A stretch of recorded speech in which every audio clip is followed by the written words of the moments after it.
Shit यार, अभी तक सिलेबस कंप्लीट नहीं हुआ है। सबके दो दो तीन तीन रिवीजन कंप्लीट हो गए होंगे। मैंने तो आरटीपी एमटीपी तक नहीं किया है। पता नहीं एग्जाम कैसे हैंडल करूँगी, इतना कम टाइम बचा है। शिट है।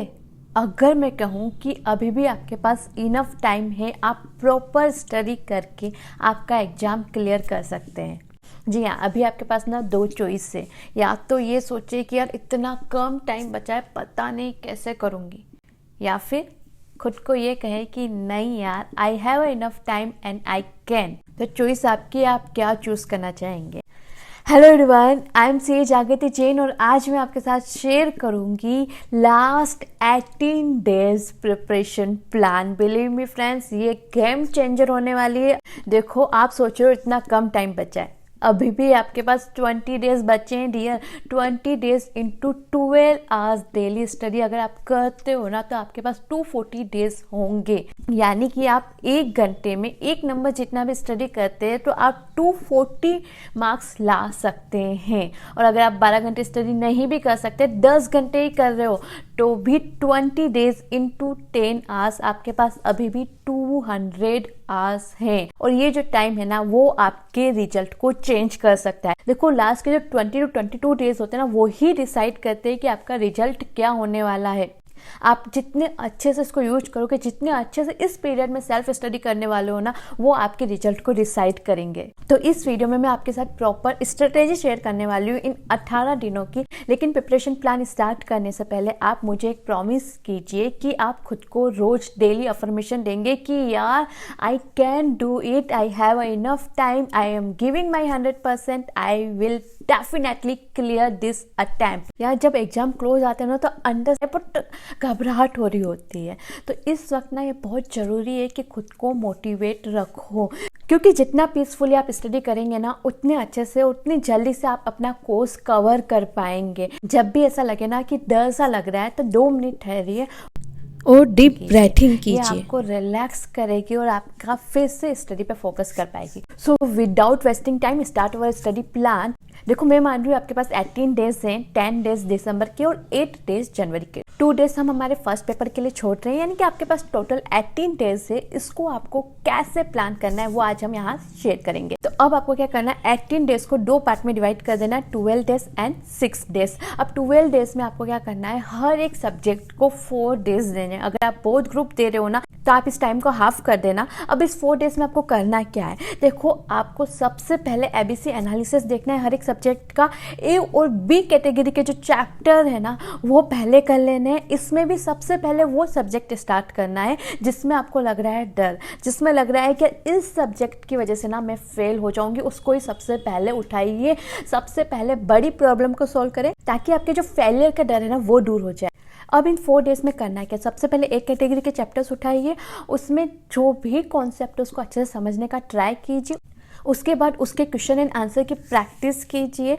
ए और बी कैटेगरी के चैप्टर हो जाना, देन आपको सी कैटेगरी पे आना है। याद रखना, हर एक सब्जेक्ट को 4 डेज ही देना है। आपका टारगेट होना चाहिए कि इन 4 डेज में एटलीस्ट ए और बी कैटेगरी के जो चैप्टर्स है वो तो अच्छे से हो जाए। ओके, तो इस तरीके से आपने अपना फर्स्ट रिवीजन कंप्लीट कर लेना है 12 डेज में। अब आपके पास बचे हैं 6 डेज। अब जो 2 डेज आपको देने हैं हर एक सब्जेक्ट को, उसमें क्या करना है, देखो, सबसे पहले जब आप फर्स्ट रिवीजन कर रहे हो ना 4 डेज में, तो आपको एक पॉइंट नोट करना है कि आप कौन से टॉपिक पे वीक है, या फिर कौन सा ऐसा टॉपिक है आपको लग रहा है एक बार फिर से रीड करना है। एक पेपर और कॉपी लीजिएगा और उसे लिखते जाइएगा। तो जब आप सेकंड रिवीजन स्टार्ट करोगे ना, सबसे पहले आपको आपके वीक टॉपिक्स पर, जो ऐसे टॉपिक के आपको समझ नहीं आ रहे हैं ना, या फिर एक बार रिवीजन रिक्वायर्ड है वहाँ पर, और तो उससे रीड कर लेंगे। फिर जो आपके पास टाइम बचेगा ना, उसमें फर्स्ट आप सोल्व करोगे एक एमटीपी।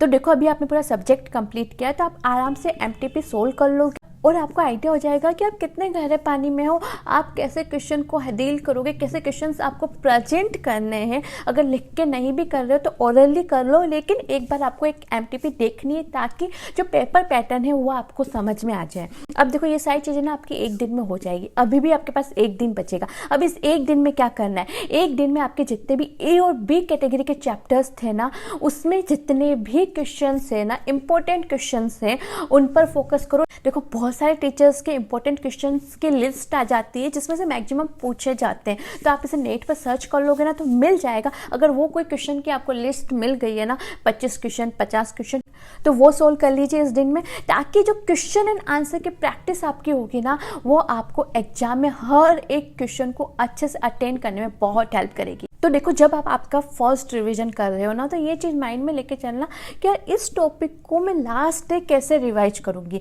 एक कॉपी और पेन ले सकते हो और उस पर लिख सकते हो कि यार लास्ट डे में ना मुझे ये टॉपिक इस बुक से स्टडी करना है, इस टॉपिक में ये क्वेश्चन ना मुझे ऐसे स्टडी मटेरियल से देखना है, या फिर इस टॉपिक में ये फॉर्मूला मुझे एग्जाम के 1 घंटे पहले रीड करके जाना है। आपको ऐसे कोई लिमिट से याद नहीं हो रही है वो भी आप उस पेज पे लिख दीजिएगा, ताकि आप ना लास्ट डे में उन सारी चीज़ों को रिवाइज कर सको। देखो, अगर आप अपने लास्ट डे को बहुत अच्छे से प्लान कर लेते हो ना तो आप इजीली अपना एग्जाम क्लियर कर पाओगे।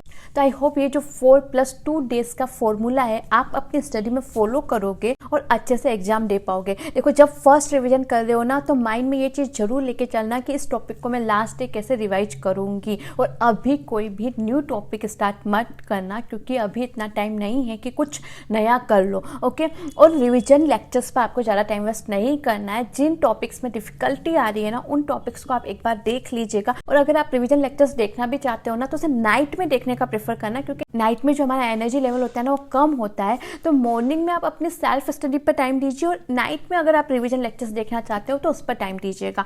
देखो, अगर इस टाइम को तुमने इफेक्टिवली यूज कर लिया ना, you can achieve your goals, you can clear your exam. बस अपना 100% देना है, और इन 20 डेज में ना तुम कर सकते हो। खुद पर भरोसा रखो। बस ध्यान रखना, एक ऐसा सब्जेक्ट रखना है जिसमें मुझे एग्जामिनेशन स्कोर करनी है, और ऐसा सब्जेक्ट होगा कोई जिसमें आपको लग रहा है कि नहीं यार मैं कहीं फेल ना हो जाऊं, तो उसमें आपका टारगेट होना चाहिए कि एटलीस्ट 40 मार्क्स तो आ ही जाए। तो देखो, प्रॉपर प्लान के साथ चलोगे ना तो definitely you will clear. And या कमेंट सेक्शन में जरूर लिखना yes I can clear this attempt. So bye, मिलते हैं ऐसे किसी दूसरे वीडियो के साथ।